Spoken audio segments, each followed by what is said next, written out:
And the next person who is going to be up here is Aric McBay. He's a writer, activist, small-scale organic farmer. His first book was Peak Oil Survival, Preparation for Life After Grid Crash. He's also the co-author of What We Leave Behind in Deep Green Resistance. And before he comes up, I want to tell a real quick story, very quick story about how Deep Green Resistance first came about. And that's Aric, Lear, and I were all happened to be in Maine. I was doing an event there, and before the event, we were talking about the fact that as environmentalists, we're losing badly on all fronts, and basically all biological indicators, if I can use mechanistic language, which I hate, are going the wrong direction. All natural communities are being destroyed, basically. And so we started asking, what would actually work? What would be a strategy that would actually work to stop this culture from killing the planet? And of course, the strategy we came up with was online petitions. But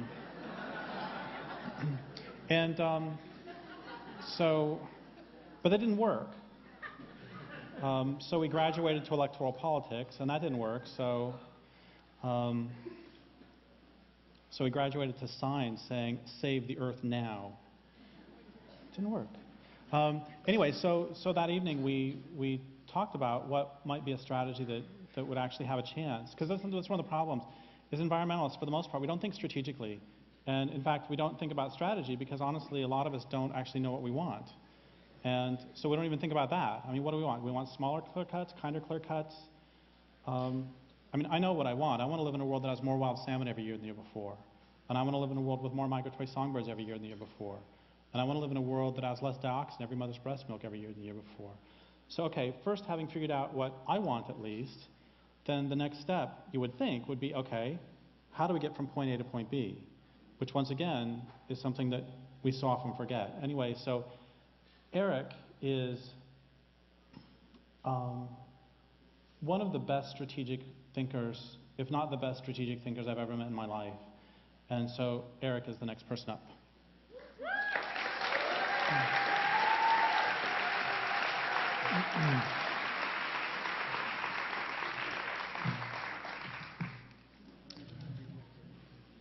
So the first question is, one of the things that everyone here has said today, isn't it great, by the way, that we have an entire conference of people who are actually calling for revolution?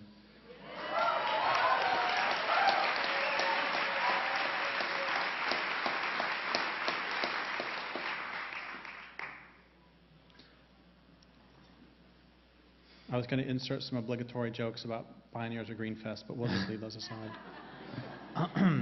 One of the things that everybody has said today is that we need to fight back, that we need defiance and we need organized resistance. And so the first question is, what if we don't get that? Okay. Let's get the doom and gloom out of the way. It's critical that we have no false hopes and that we have no illusions about the situation we're in. Near the end of our book, Deep Green Resistance, we lay out 4 different scenarios for the future of the planet based on whether or not people fight back effectively. In the first scenario, there is no effective ecological resistance. It's just business as usual. So we start with peak oil. Conventional oil production has already peaked, and the effects will really take hold between about 2011 and 2015, resulting in a rapid decline in global energy availability. So some economists believe that the recent economic downturn is just the first sign of peak oil. In any case, once peak oil truly sets in, the increasing cost and decreasing supply of energy will stall industrial manufacturing and transportation globally. This means that the markets will undergo economic turmoil and a self-perpetuating cycle of economic contraction. And that part's the good news in this scenario. The bad news is that those in power will try to maintain their status by whatever means they can. With energy supplies in permanent decline, that means that they will intensify their exploitation of those on the bottom, especially for manufacturing, resource extraction, and agriculture. It will probably mean a resurrection or an intensification of institutions that many people think are basically defeated: feudalism, fascism, slavery, Remember that 200 years ago, before petroleum, 75% of the human population was in some form of serfdom or slavery. That's the nature of civilizations. And after petroleum has been exhausted, those in power will try to return to the same arrangement. And without organized resistance, they'll be largely successful. Yes, of course, there will be a turn towards alternative energy like solar panels and biofuels. But solar or wind power will not provide enough energy to run industrial society as it stands. And there won't be enough energy left anyway to build alternative infrastructure on a global scale. The finite supply of concentrated energy in petroleum will have already been squandered on big cars, big televisions, and big wars. Coal will be used in large quantities, but it's not portable enough for most uses, and it emits even more carbon than petroleum. As for biofuels, well, just because you have biofuels doesn't mean you have a just and sustainable society. Here's an example of one biofuel-powered vehicle. This is the V-2 rocket the Nazis used to bombard England during World War II. The fuel was made from fermenting potatoes. So, of course, those in power will turn to alternatives as oil runs out, but that doesn't mean they'll be good alternatives. The cotton plantations of the antebellum South were technically organic. That doesn't make slavery one iota less odious. Now, the result of all this will be a collapse of industrial agriculture at the same time as agricultural production is diverted into biofuels for the global rich. Without organized resistance to ensure that people's basic needs for food are prioritized over the demands of the rich, there will be mass hunger. And as industrial society crumbles, the effects of global warming will finally take hold, although the worst effects won't take place until decades after the oil is gone. There's a lag effect. So the oceans, already emptied out by industrial fishing, will turn acidic and die. The Amazon rainforest, which currently produces its own climate by transpiring moisture, will turn into a desert, and other fragmented tropical forests will follow. By then, there will be very little energy or industrial capacity left for humans to try to compensate for the effects of global warming.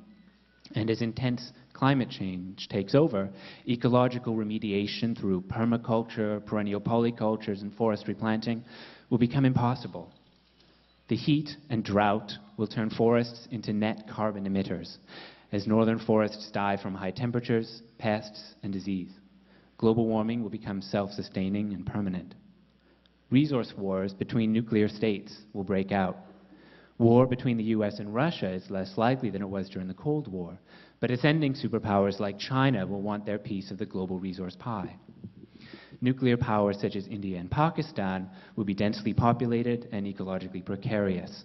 Climate change will dry up major rivers previously fed by melting glaciers, and hundreds of millions of people in South Asia live bare meters above sea level. With few resources to equip or field a mechanized army or air force, nuclear strikes will seem an increasingly effective action for desperate states. Now, nuclear war or not, long-term prospects are dim. Global warming will continue to worsen long after fossil fuels are exhausted. For the planet, the time to ecological recovery will be measured in tens of millions of years, if ever. As James Lovelock has pointed out, a major warming event could push the planet into a different equilibrium, one permanently hotter. It's possible that large plants and animals might only be able to survive near the poles. All that is required for this to occur is for current trends to continue without substantive and effective resistance. All that's required for evil to succeed is for good people to do nothing. The bottom line, without real action to stop industrial civilization, we're doomed. But this future is not inevitable. We have the basic tools and strategic ideas required to prevent this. What we need is organization, mobilization, and courage.